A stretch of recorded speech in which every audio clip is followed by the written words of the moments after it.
Recently, I watched a video where they showed some footage of spiders that were bigger than any spiders I've ever seen. This was an Australian video. Also, I saw some cockroaches. Like there was a phone that I think was a broken phone or something like that. Like, you know, one of those cord phones, old school phones. And there was a hole in it. They pulled off the casing for the phone, and it was just full of these massive cockroaches. Like, it just made me think, why are insects in Australia so big? Is there something about the climate there? Maybe the oxygen levels or something like that makes for larger bugs? Have you ever noticed how insects seem to get bigger in certain parts of the world? Take Australia and the Amazon rainforest, for example. They're notorious for having some of the largest and creepiest crawlies around. What's the deal with these hotspots of insect activity? Warmth plays a part in insect growth, but it's not the only factor at play. You won't get bugs that large out in the desert, for instance, despite the heat. The real secret lies in their access to water. In tropical and subtropical environments, there's usually plenty of moisture to go around, which means a year-round supply of delicious snacks. Speaking of snacks, that's where things get interesting.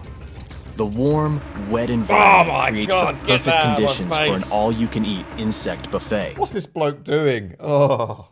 Which allows insects to grow and thrive over time. This is true for rats too. Just look at the giant rodents that live in cities, where they can feast on all kinds of garbage and scraps. For bugs, the perfect gem is Mate, that photo of the dinner with bugs all over the plate, that almost sent me. I was about to go there. Usually found near the equator, in places like Central and Southern America, parts of Africa and Asia and Northern Australia. Have a look at this one. Wow. It's special not because of its large size. Humans rarely see this insect. It's a wood moth and was spotted at a school in Australia. The school is close to a rainforest.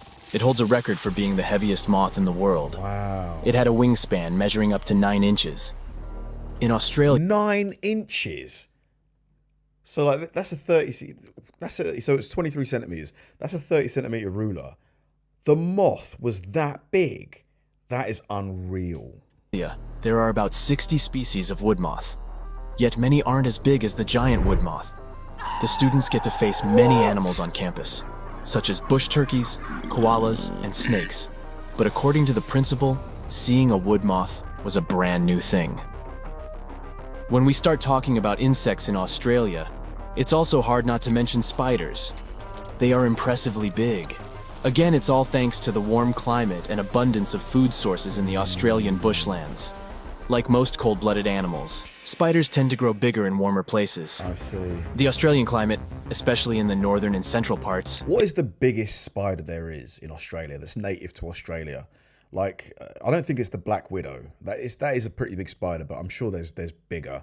...is hot and humid, making it the perfect environment for spiders to grow and thrive.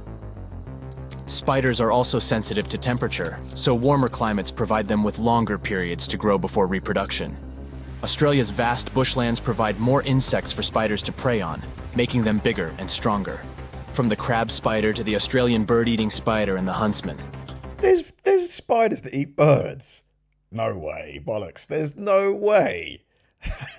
There's no way. Bird's too big. Although they may look scary, most of them are not dangerous to humans. Now we can take a deep, relaxing breath. So, how do Australians handle big spiders without going crazy? I mean, we are talking about a country that is home to about 10,000 species of spiders. Australians treat spiders with respect, despite the cases of spider bites. They acknowledge that these creatures are not here to scare people. They're an irreplaceable component of the ecosystem. When they face a spider at home, they call the experts if there's no one brave enough to capture the spider and take it outside. Here are some weird-looking animals from Australia. What is that? I must admit, some look creepy, and some look cool. This one here is a hot pink slug. Oh. It has a striking bright pink coloration, which is believed to be an adaptation to their environment. This creature is among the rare and endangered species. You can find it only in a single place, Mount Kapooter National Park. Wow. It's near an isolated forest on an old volcano. Insects are part of everyday life in certain parts of this country. A person was mowing the lawn and a surprise was waiting for them. They discovered this 14-inch tall insect. And this person was kind enough to fill the bird bath on a hot day. Then they noticed that birds didn't go near the bath. They wondered why and checked it out. Well, hello there. Next up, we have this giant insect, and it's still alive. Why is it such a shocking thing? Because, it was declared extinct nearly a century ago. I guess it's back from the other side. It's the Lord Howe Island stick insects, aka the tree lobsters. Wow, it's a cool looking bug, to be fair. Like how straight it is across its body, like it's quite narrow too. Giant bugs measuring about 6 inches That's used to call this place their home sweet home, but black rats had other plans. These rodents invaded the island, gobbling up everything in their path, including the poor stick insects.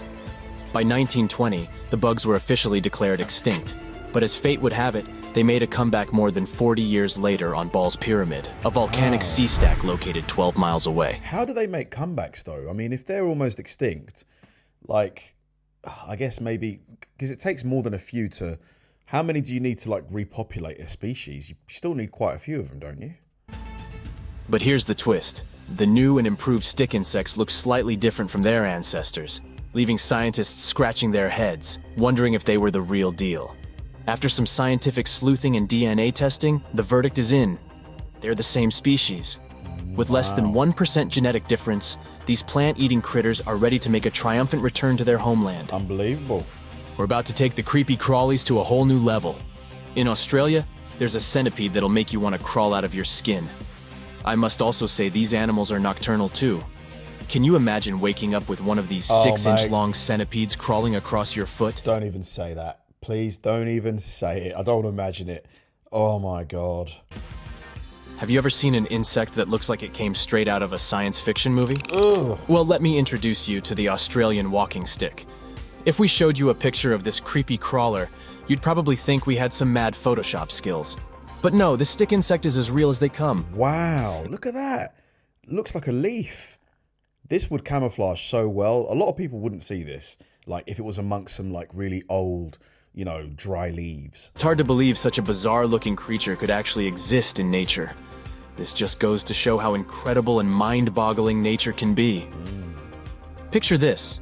You're wandering through your garden, minding your own business, when suddenly you walk face first into a sticky web. Before you have a chance to freak out, you see the culprit, a garden orb weaver spider. These nocturnal creatures might look scary with their large, hairy bodies and red-brown to yellow markings, but luckily they're harmless to humans. In fact, having them around can be a good thing, since they help to reduce insect pests like mosquitoes. Their webs are truly a marvel of nature, strong and nearly invisible, with a large capture area for prey. And if you accidentally break their web, don't worry. They'll usually get the hint and move somewhere else. So go ahead and enjoy your garden, but watch out for those sneaky garden orb weavers. Check out this hefty Aussie critter, the burrowing cockroach. I've always wondered how they know to make that shape, web shapes, because it's very intricate, It's pretty impressive, isn't it? Unlike those pesky flying roaches, these fellas are wingless and not considered a nuisance. They've got a vital role to play in the ecosystem, munching on fallen leaves and recycling other organic matter. You might find them chilling out in a cozy burrow. In fact, they're the only known cockroach with a permanent subterranean abode. These crawlies are practically celebrities in Brisbane, where they're even kept as pets. Our next subject is the Hercules moth. This little thing can only be found chillin' in New Guinea and northern Australia. Now let's talk about why the Hercules moth is... Whoa, are its wings really like this, covered in fur?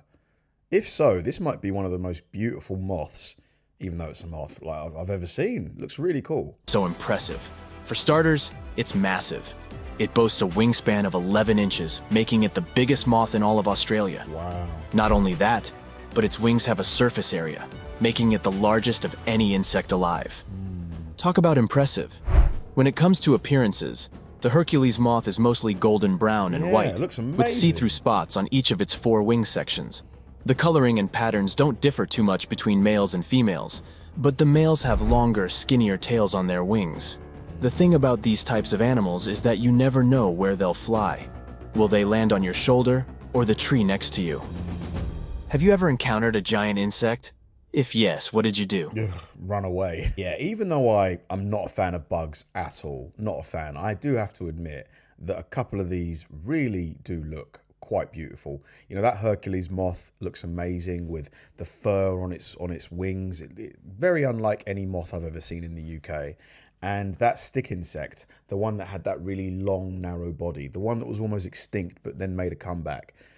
Aesthetically, no denying, really, really cool. Would I want to wake up next to one in bed?